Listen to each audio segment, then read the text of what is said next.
Hello po sa inyong lahat. Ako ang inyong tagapaglingkod na si DJ Jen, ang tagahatid ng mga balita mula sa aklat ng Genesis. 28 na po tayo kabanata. Tayo ay nandito po sa Genesis, aklat ng Genesis. At tayo ay mag-uumpisa naman po. At tinawag ni Isaac si Jacob at siya'y binasbasan at siya'y pinagbilinan na sinabi sa kanya, huwag kang mag-asawa sa mga anak ng Kanaan. Tumindig ka, pumaroon ka sa Padan-aram sa bahay ni Bethem na ama ng iyong ina at mag-asawa ka roon sa mga anak ni Laban na kapatid na lalaki ng iyong ina, at ikaw ay pagpapalain na nawa ng Diyos na makapangyarihan sa lahat. At ikaw palaguin at ikaw ay paramihin upang ikaw ay maging kapisanan ng mga bayan. At ibigay nawa sa iyo ang pagpapala kay Abraham sa iyo at sampo sa iyo ang iyong binhi upang iyong ariin ang lupaing iyon pinaglakbayan na inibinigay ng Diyos kay Abraham. At pinagpaalam ni Isaac si Jacob at naparoon siya sa Padan-aram kay Laban, anak ni Bethuel na taga-Syria na kapatid ni Rebekah na ina ni Jacob at ni ina ni Esau. Nakita nga ni Esau na binasbasan ni Isaac si Jacob at siya'y pinaparoon sa Padan-aram upang doon mag-asawa, at nang siya'y basbasan ay pinagbilin sa kanya na sinasabi, huwag kang mag-aasawa sa mga anak ng Kanaan. At sumunod si Jacob sa kanyang ama at sa kanyang ina at naparoon sa Padan-aram.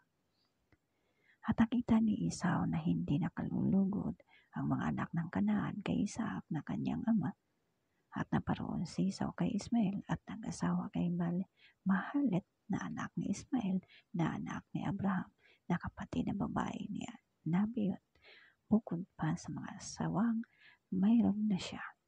At umalis si Jacob sa Beersheba at nabasa dakong Haran.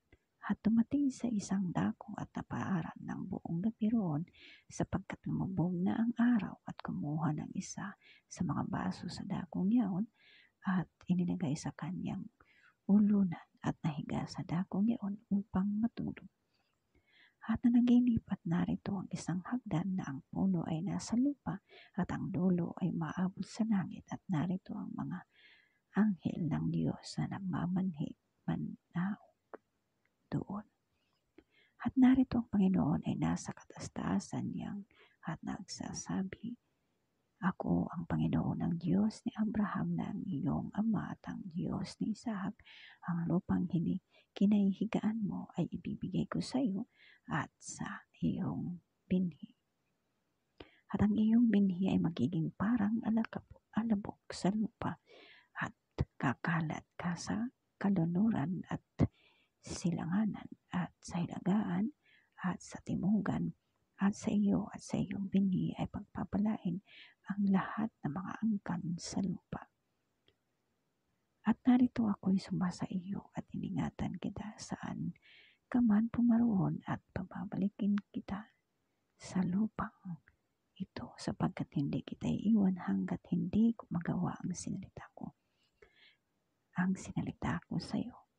At nag-ising si Jacob sa kanyang panaginip ay nakita, ay nagsabi, tunay ng Panginoon ay nasa dakong ito at hindi ko nalalaman. At siya'y natakot at kanyang sinabi,